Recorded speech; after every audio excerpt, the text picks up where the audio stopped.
very honored to be in this role and very happy to see all the faces. I hated to interrupt the chatter. It's so fun to hear. So we are going to take a moment to reflect or pray. So a moment of silence, please.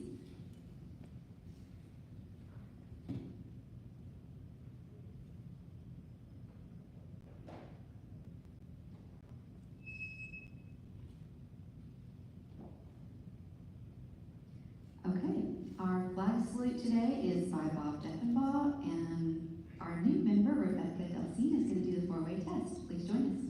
Please join me in our pledge of allegiance. I pledge allegiance to the flag of the United States of America and to the republic for which it stands, one nation under God, indivisible, with liberty and justice for all. Number one, is it the truth? Number two, Is it fair to all concerned? Will it build goodwill and better friendships? Will it be beneficial to all concerned? Okay, great. You may be seated. So we have a lot of guests today, which I'm really excited about. Brandon, you ready for guests? Okay. Liz Barfield.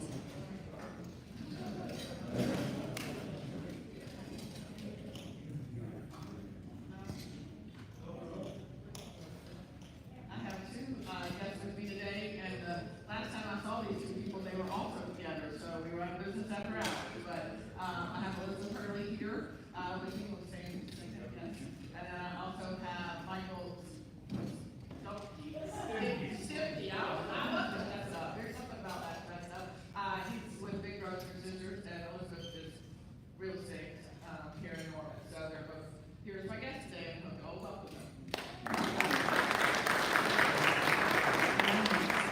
Rob Andrew, you have a guest. More one clap. Thanks. I'm quite pleased to welcome Mariana Pitts.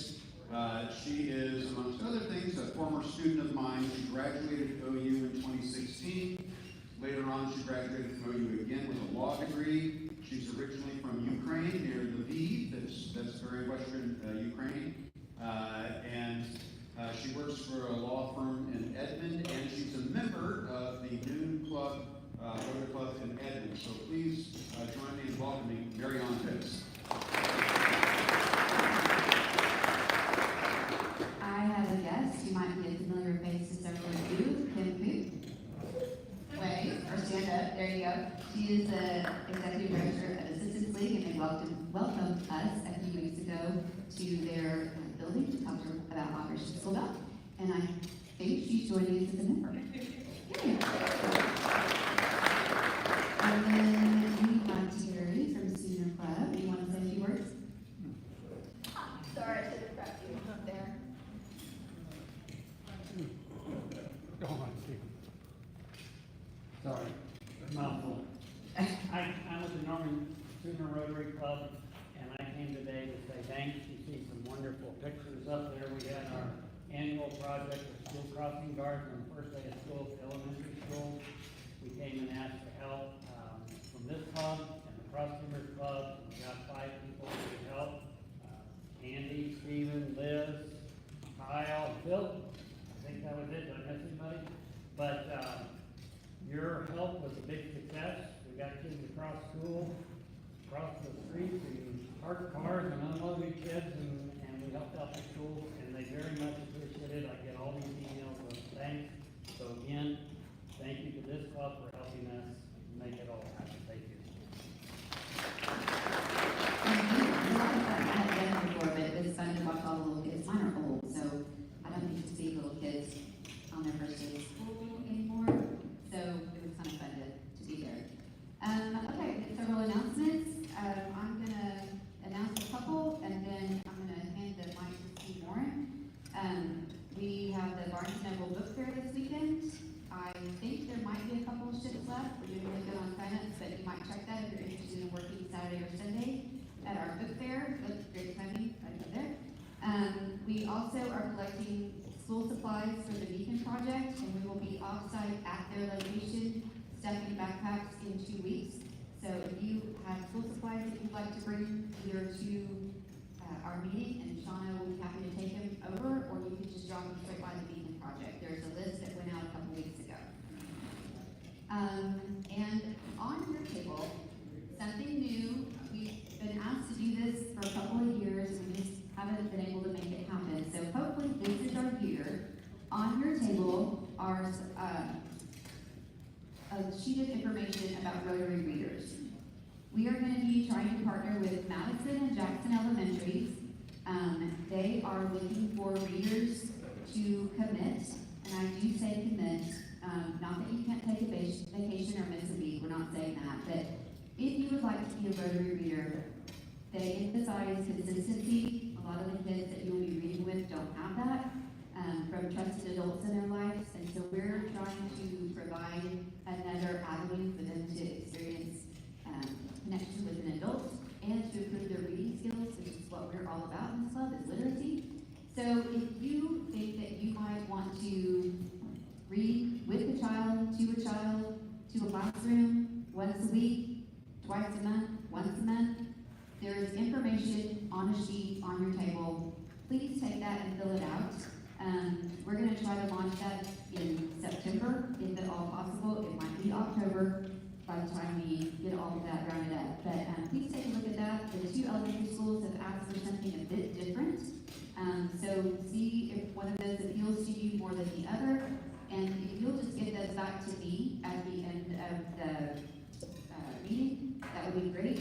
We'll be asking people for another few weeks to see if we can get all the slots filled that they want filled.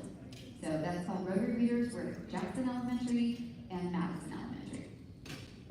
Okay. And now Steve Warren has an announcement. Let me find Steve. There you go. Okay, so new school year, new pancakes. So there's 5 sheets on every table. About 30 of us are participating in this, so we would sure welcome new folks. It's a lot of fun. It's an action-packed 2 hours. You're early, you're out the door by 9. So in my mind, kind of the most rewarding thing we do, and just really easy, really fun. So please sign up, even if you've done it before. Sign up again, so I have your information, so however you want to do it. If you have any questions, I'm glad to answer. So new folks. So what we do, we once a month go to high school and start cooking pancakes about 6:15, and by 7:30, the rest of us come in and we serve those pancakes. We do pancakes, sausage, and orange juice for, I don't know, I think we probably cook around 20 pancakes, guys. 1,200 pancakes. So 1,200 pancakes a month, that one day. So it's kind of fast and furious, but a whole lot of fun. So please give us some thought, and we'd love to have you. It's a great, easy way to serve if your morning schedules allow that. It's always fun to watch the kids come through and chat with high schoolers. Again, mine are past that age, so it's kind of fun to be in contact with them again. So if you have any questions, find Steve after the meeting. Okay, we are going to do an induction of a new member today, Ms. Randy.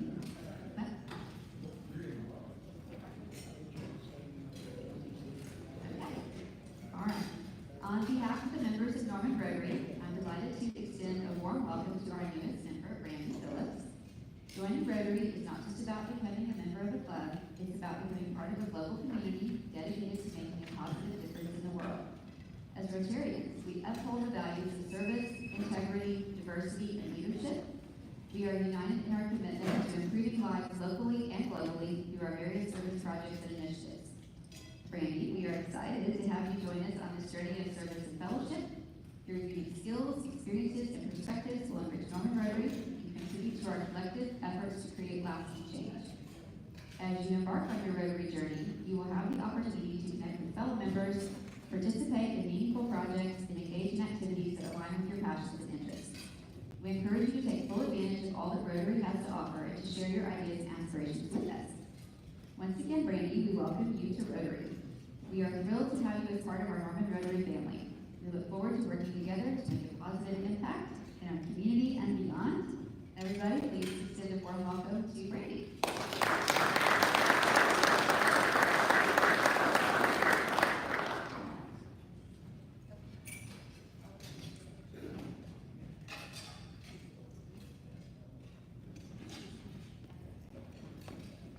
Okay, we have other recognitions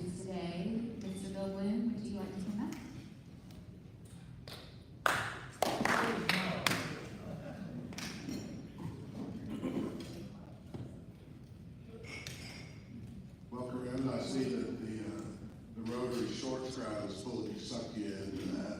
I've never seen you in shorts. Or just for you. Okay, thank you. Okay, now listen, I've got a new award to give today, and this is different than Paul Harris Fellows. Most of you guys are already Paul Harris Fellows. You know that money you've given to the Rotary Foundation, which most years is the #1 foundation in the world for the work they do.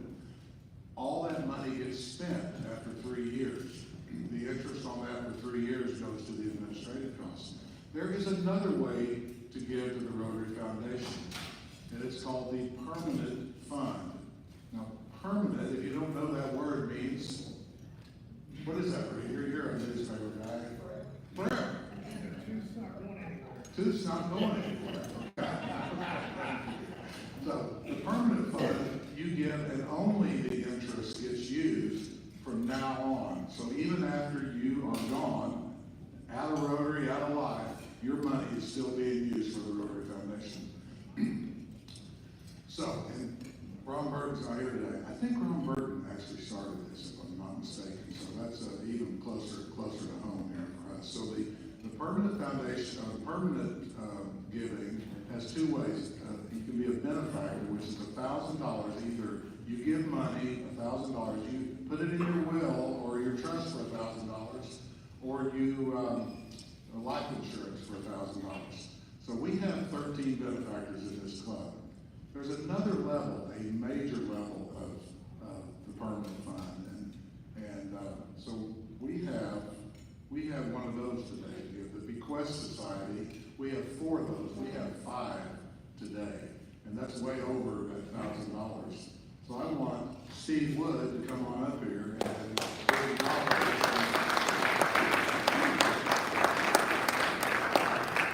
congratulations for what you've done for the permanent fund of Rotary. We have your benefactor, we have your pin for the Bequest Society. There's only 4 now, there's 5, and your pin. So thank you for what you do for Rotary and what that money's going to do in the world from now on. Thank you.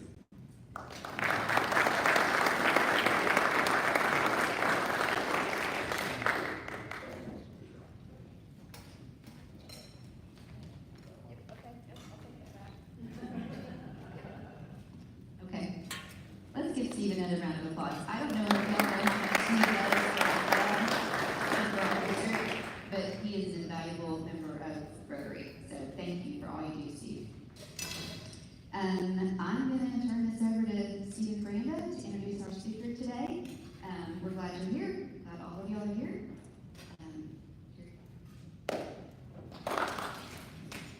I am delighted to hear from Mike. Every once in a while, I'll be totally candid. I just say, where's stories I want to hear? And when you hear about Simple Modern over and over and over again, you go, I want to hear the story. So Mike's walking into church one morning, and I said, hey, what do you think? You want to come by? And he goes, I'd love to. And so we were delighted to get Mike on the schedule here. For those who don't know, he's the Chief Executive Officer of Simple Modern. We all drink out of Simple Modern, right? I'm not seeing enough hands, Mike. We need to. Okay, all you Yeti users, by the end of this, you're going to be throwing them away, right? Okay, maybe not. Company was founded 10 years ago, based in Oklahoma. They currently generate a 9-figure annual revenue and is committed, this is what's cool, committed to generosity, donating at least 10% of annual profits to nonprofit organizations.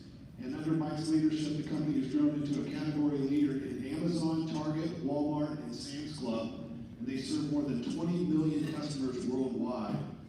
Before founding Simple Modern, he began his career working in the worldwide ministry of Crew, and equipped with a deep understanding of the nonprofit sector, Mike transitioned into the business world and helped found and operate several e-commerce businesses, which cumulatively generated more than $1 billion in revenue. I can't even comprehend that. And he's no you guy, graduated with a degree from Price College of Business. He currently serves as the senior entrepreneur in residence, but right now he's going to tell the Simple Modern story. Mike, we are so glad you're here.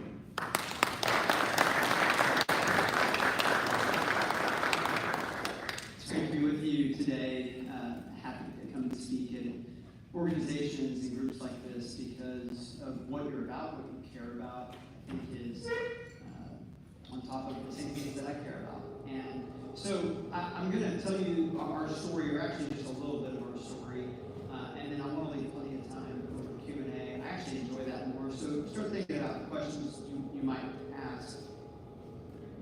The month of September is pretty significant for our business because it's our 10-year anniversary. So in a lot of ways, it's an opportunity to just pause, reflect, think about what's happened over the last decade. And there are certainly days where I wake up and to see our business at the scale that it's at, the number of employees we have, the number of customers that we serve, is a little bit disorienting when I remember the early days. The kind of high-level numbers are we work, as was mentioned, we work with some of the biggest corporations in the world. In addition to the retailers we work with people like Disney and the NFL, and that the level of scope of the company is kind of mind-boggling. We last year had a promotion where we sold our 50 millionth cup. So the idea that I'm doing anything that impacts 50 million lives is kind of crazy. In fact, when we talk about designing a product, one of the reasons why excellence is a core value for us is that when you do something just a little bit better, that is amplified across millions and even billions of uses. Like, think about how many times you've drank out of your insulated water bottle or tumbler, right? Probably hundreds or thousands of times you've raised it up to your mouth. And so, literally, sometimes when we make product designs, it will impact people billions of different times. One of my favorite stories that I like to tell about this, I taught at quite a few. I taught at OU for a variety of different classes. I held the title of senior entrepreneur and resident. And one of the classes I taught was called New Venture Development. It was an entrepreneurship track, and it was kind of like, how do you actually start a new thing?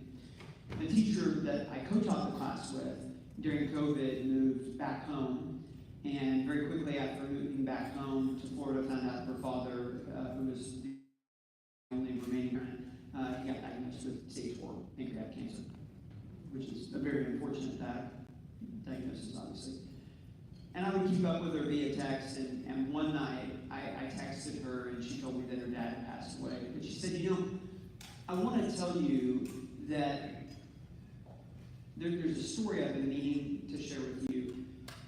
When he got the diagnosis and started on the really aggressive chemo, chemo dries you out. And so we needed to find something to keep him hydrated. And because of the impact of chemo, he really couldn't drink out of almost anything. But the one thing that we found that he could drink out of was actually one of your kids' water bottles at Target.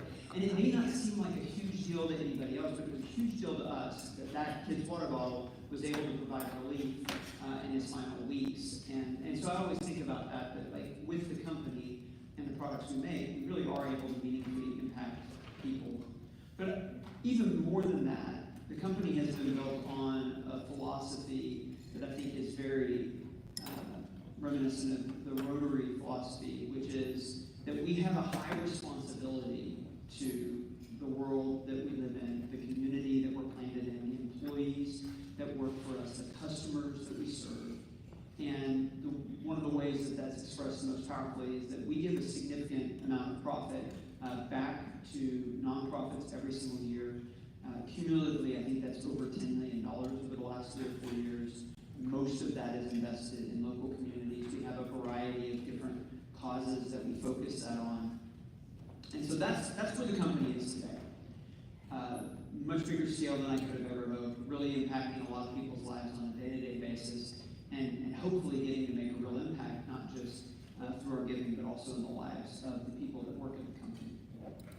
But what I thought would be interesting would be to share a little bit of how this came to happen, why, and then I just want to open it up for any questions you have, so we can talk about whatever you want to hear about. So, I don't know if anybody's taken the personality test, the Enneagram test. Anybody taken that? Yeah, like a few hands, right? Okay. So I'm what's called an Enneagram 3, which probably means nothing to you if you haven't taken the test. But what that means is that I'm an achiever personality type. That means the way that I tend to see the world is that the meaning and purpose of life, the guiding thrust is that you want to achieve, right? You want to accomplish. And what I've learned over my adult life, when you're 18, when you're 19, you kind of think everybody else experiences the world the way that you do, right? And then as you become an adult, you realize how far from the truth that actually is, right? Most people don't actually experience the world the way that you do. And part of emotional intelligence and self-awareness is actually coming to grips with that and what that means and how that impacts the way that you interact with others.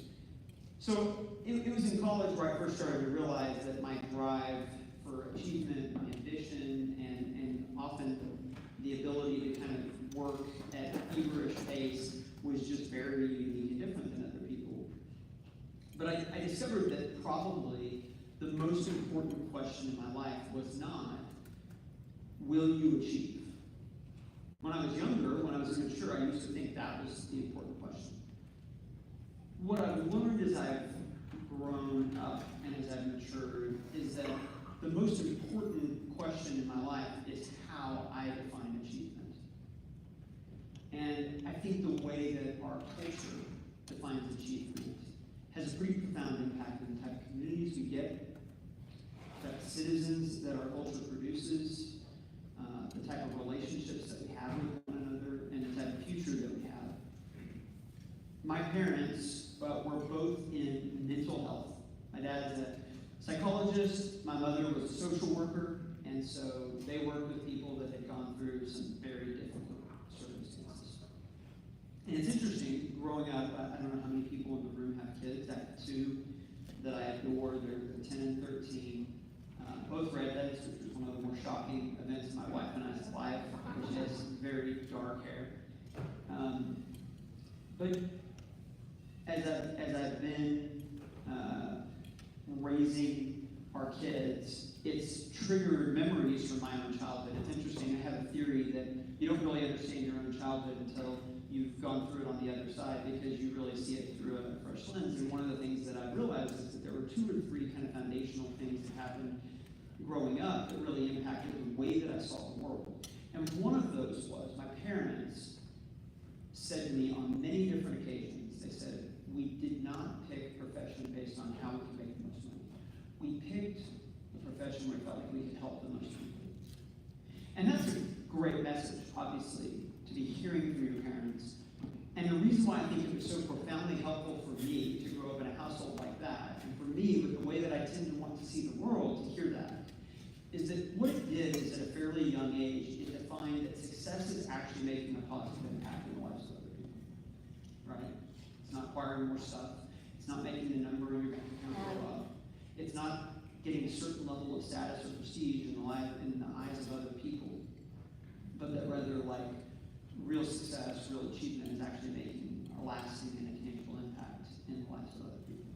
And that's a gift that my parents gave me that I didn't realize they had given me until I got into adulthood. But it's probably done more to shape me than anything else. And sometimes I wonder what's the counterfactual where I grew up in a very different house. And frankly, I'm glad we didn't get to see that version of Mike Beckham.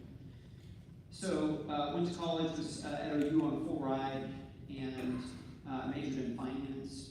Had a major life event where I became a Christian when I was 21.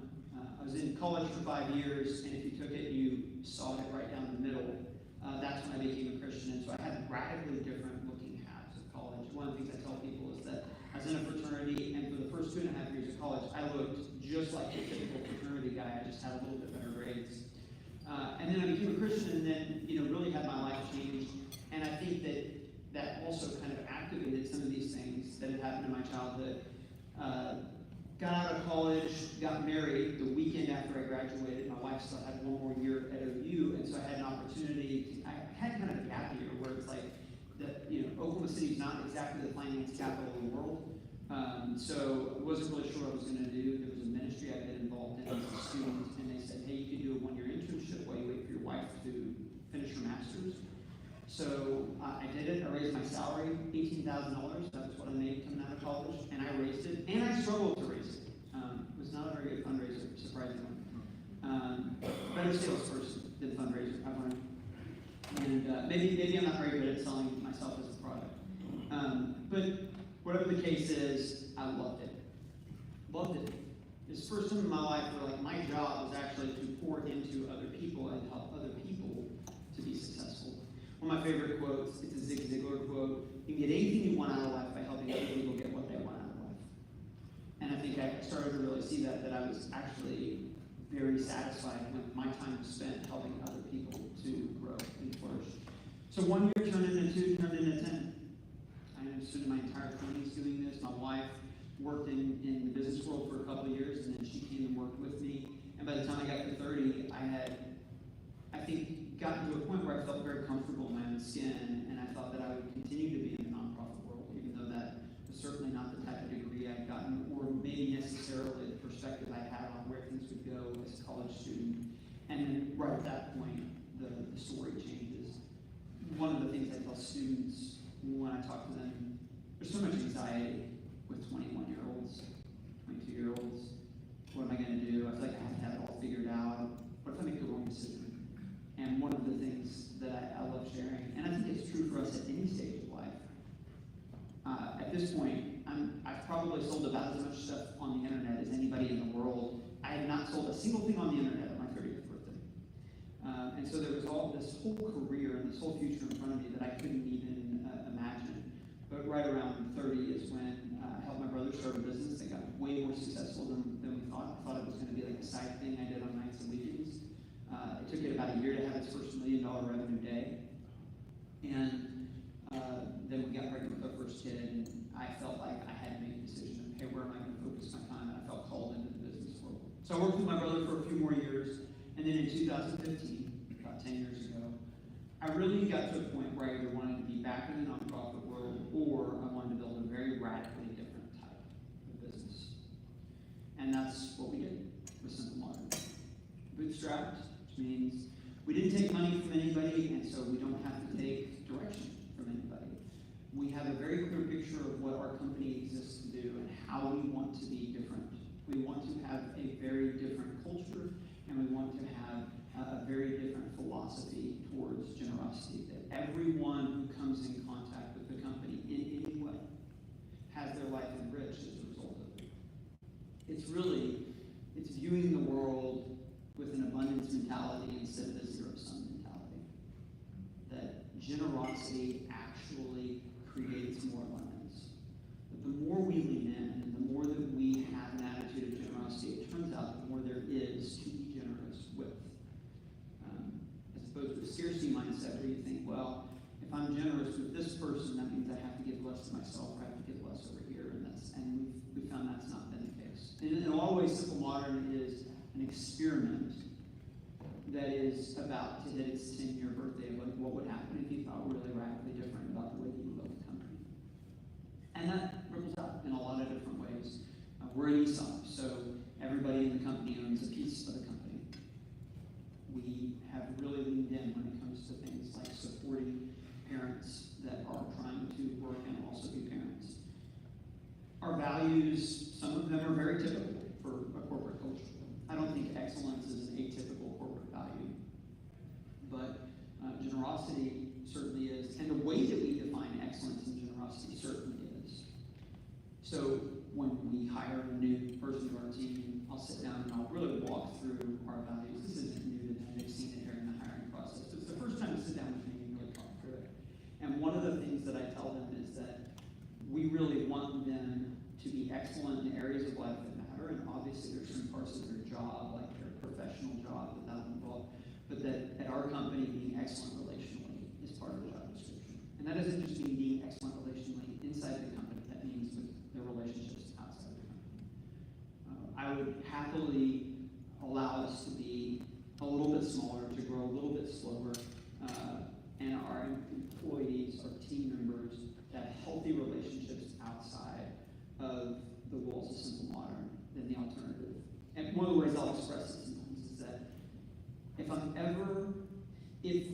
at my funeral, the way they talk about me is that he was a great CEO and he was also a father and a husband and a family. But if I'm ever perceived as better at business or my job than missed the plot somewhere along the way. So that's what we built, and we are proud of it. I say this pretty openly because I think it's important. We are not a perfect company. And everything I just said, even, we're imperfect in the way that we pursue it. But we're sincere. And that's what I've come to find is actually the thing that's the most important. We live in a cynical, postmodern world that kind of says, you know, what's right, what's wrong, who's to know? And when somebody does get up and say, this is right, this is good, yeah, but they're kind of a hypocrite because they can't perfectly do that, right? Look at all these flaws. And my response to that is that if the standard is perfection, then certainly we will always fall short of anything we aspire to. But that's not really the standard. The standard is sincerity. But as imperfect people, can we be about things that really matter and really count and invest our lives in those things, and that even though we'll do it imperfectly, that at least we'll be doing it. It's like my favorite, one of my favorite quotes of all time comes from Roosevelt when he talks about the man in the arena. And he basically talks about this gladiator that gets in the arena, and he's like, and yeah, he's got blood all over him, and he's dusty because there's no effort without error or shortcoming. And if he fails, at least he fails while daring bravely, for his place will never be with the cold and timid souls that knew neither victory nor defeat. So, when I look at Rotary, what I see is people that are saying we are going to be engaged in the good of the community, and we're not always going to do it perfectly, but we are going to show up, and we are going to be engaged, and I think that is exactly what the world needs, and that's what we're trying to do with Simple Modern. So that's why I came to talk today, and looks like we got maybe like 15 minutes for Q&A. I'm happy to talk about anything and everything you want to ask about.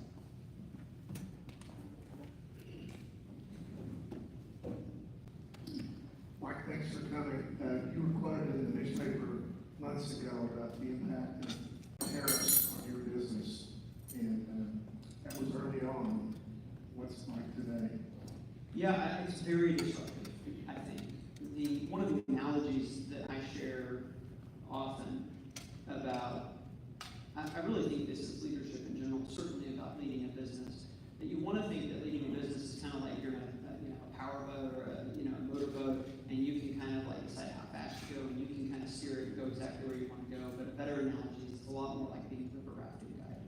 And if you ever forget that you're just a guide and that the river's in control, something like COVID or something like a trade war will remind you of that. So I'm apolitical about the tariffs, right? But I will just say generally, like, it's a lot of money that has to come from somewhere, and there's a lot of debate about where that's coming from, but it definitely does come from companies, it definitely does come from the consumer. But the most difficult part about it has been uncertainty. It's very difficult to lead if you don't understand kind of the rules of the game. And so that's been probably the hardest part of the last few months. However, it's also worth saying that leadership is the most needed and is the most helpful, the most critical, and you grow the most as a leader when you're in adversity. And so I've enjoyed the challenge to step up to be an even better leader because the situation demanded it. Yeah. Okay, Mike, what do your employees do? I mean, what is their job? Well, there's quite a few different jobs, but to name a few of them, part of our company is really just like a logistics company. Like if you think about it, you're selling millions, tens of millions of things every year. Just making and moving those things around the world is actually really complicated. If you make me in this moment think about every single unit that's moving around the world, my head would kind of explode, right? Like the complexity is just kind of amazing. And the tools we have are amazing. Like I will tell anybody to listen, like Amazon's fulfillment system, for example, is like the ninth wonder of the world. Like it's just amazing that humans ever built the ability to move things around the way that we have.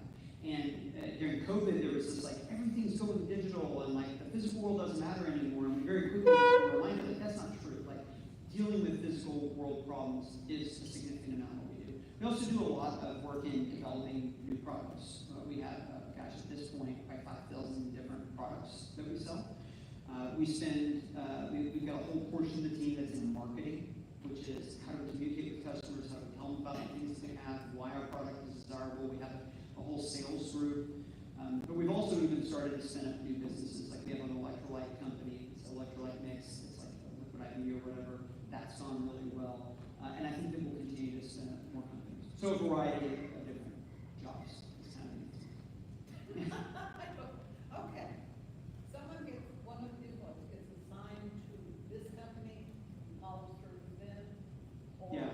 you have this kind of problem, oh yeah, she's good at this kind of problem. Yeah, yeah. And you move on to different- Yeah, specialization. Like, there might be one person that's like, hey, you're really good at scheduling trucks, and we've got a lot of trucks to schedule. Or you're really great at sales. You're gonna be in charge of selling to Target and to, Walmart or whatever. Yeah, you got it. My question is, before you, came up with this company, was there other things that you invented or were a part of before you invented Silver Monarch? And why did you decide on a drinking cup? Is that where it actually started? Yes, okay, I'll take that in two parts. Was involved in business with my brother for several years, so not the first kind of business or entrepreneurial venture. However, one of the things that I think is very significant about my story, I'm often held up in this market especially, but even at this point I'm on podcasts and stuff where I'm kind of nationally as like, hey, this is what an entrepreneur looks like. A decade ago, I would not have defined myself as an entrepreneur. I did not think about myself that way. In many ways, my brother is more entrepreneurial, and I think working with him kind of gave me the belief and the experience that I could do it. So one of the things that I think is significant from that is helping everyone know that you have the ability to be entrepreneurial. In fact, like if you think about it, a lot of what it takes to be a successful entrepreneur, we do all the time in our day-to-day lives. We just don't think about it as using those kind of muscles. And so like dating is very entrepreneurial, for example. But I did not think about myself that way, and I needed the experience of working with my brother to view myself as an entrepreneur. And now, obviously, I think more along those lines. People ask about hey, how did you come up with the idea? I mean, everybody wants a great origin story. So I had this dream, and in the dream, no, I'm just kidding. That's actually not how it ever goes. It turns out that very rarely is it something written in the sky, cold water or something where it's like, the real answer is that we actually started with the idea of what the company would be about, and then we worked backwards into product. Now that's not usually the case. I think usually people start the business where they're like, what is something I could sell and make money in the process of doing it? I think the powerful thing about the way that we started Simple Modern is we really had an idea of what we were aiming at from day one. And so when we were able to be successful, which by the way, was no real thing, people thought, you mentioned Yeti earlier, I mean, people thought this was a really stupid idea. Like really stupid. Like people are going to think any entrepreneurial idea is stupid until it's proven that it's not stupid. When you have an uncle asking you at Thanksgiving, like, hey, how's your Yeti knockoff thing doing? It's not a good sign. But people didn't necessarily think it was a good idea. What we saw was a very big market and a growing market that we could approach differently. We had a lot of e-commerce specialties, so we had some ways that we thought we could make it work. But again, the thing that actually made us the company that we are today is that we had an idea of the type of organization that we wanted to build, and it just so happens we sell water bottles and electrolytes in kids' backpacks. But the way that I think about it is that's just how we fund the machine, how we fund the organization that we've always wanted to build, we've always wanted to build. Yeah. Mike, again, thanks for being here. I have some friends that work for your company, and they confirm just book and page everything you're saying, so I know it's real. You mentioned when you became a Christian. My question is, how do you either convey or transmit your faith in your company, in your culture? Yeah, okay, it's a great question. So let me take a step back and say that in the world I'm convinced that there are missionaries and non-missionaries. And what I mean by that, so you can take that in a very spiritual sense, but if we just kind of abstract up, in a more general sense, there's people who really feel like their meaning and purpose is about helping other people to see the world the way that they do, because they have very dearly held values. And then there's people who are just kind of more agnostic and don't really think about life that way. And I am clearly a missionary, right? I think missionaries win. Like, it's interesting, Jeff Bezos, who is not what I would describe as a very spiritual person, he actually used this exact imagery talking about successful entrepreneurs. The successful entrepreneurs are always missionaries. Now, what they're a missionary about, like kind of what the gospel they're pushing is, can be very different. It can be about value, or it can be about innovation, or, like Steve Jobs, he's a missionary, just not in a very spiritual sense. I actually think the first thing is, like, are you a missionary? Like, is that your worldview, that I'm here to help persuade other people to see the world differently because I think their life would be better if they did? I'm clearly one of those. And I clearly think that's the way to use the time that you have on earth. Like, living your life in a way where you do have a perspective that you think is worth sharing, that you do think will improve other people's lives if they were to accept that. I think that's the way to live. The question is, how do you do that in a way that's not preachy, it's not oppressive, it's not hypocritical, it's not high-handed? Like, what does that actually look like? And for me, obviously, my faith is really informing the way that I'm approaching everything else. Here's a couple of things that I've learned. One is that it's very tempting to say that the number one way that I can impact the perspective of others is through my actions. And I think it is definitely true that what you're saying and what you're doing are different, that's bad. However, here's the problem with saying I'm going to change other people's perspectives through my actions. You're not actually helping them understand why you're doing what you're doing, and it turns out that why we do what we do is the most important thing. And so one of the things that I really strive to do inside the company is that I want my actions and my behaviors to be consistent with the way that I see the world, but then I also want to explain to people why I'm often acting in atypical ways, because I have to really give them both. So I think that for me, when my faith is in action in a good way, it's I'm behaving in counterintuitive or different ways. Like the generosity is a good example of this, but there's a lot of other ones. But then also I'm explaining to people why I'm acting that way. And that I think it's incredibly winsome. I think the world is very thirsty for people that stand for something and that are atypical in a way that makes you stop and be like, I might not think the way they think, I might not act the way they think, but that's interesting, that's compelling. And that often that provides context for them being like, okay, I'm curious, tell me more. And that's a great opportunity to then kind of expound on. Okay, I hear the music.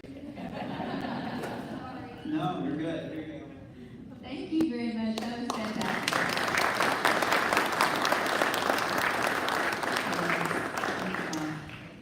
I also want to thank our visiting Rotarians, Mariana and Terry, and our guests, Ken, Elizabeth, and Michael. And we hope to see you here again soon. Just a couple of last-minute announcements. I was going to say Randy, but she had to leave really quick. We have a board meeting next week at 10:45, so please put that on your calendar if it's not there. The tour event, it is how many days from now? 9-ish? Okay, so they are needing volunteers day of. There's a sign-up link that will go out. Brandon's going to push that out to you all. And so if you want to sign up day of, that's great. You can still buy tickets, I'm assuming, and raffle tickets. Yes, August 23rd, Embassy Suite, 6:30. So please, if you can volunteer that day, great. And there's sign-ups for pancakes and for Rotary readers on your table. Please check that out. And let's look for ways this week to unite for good. Have a great week.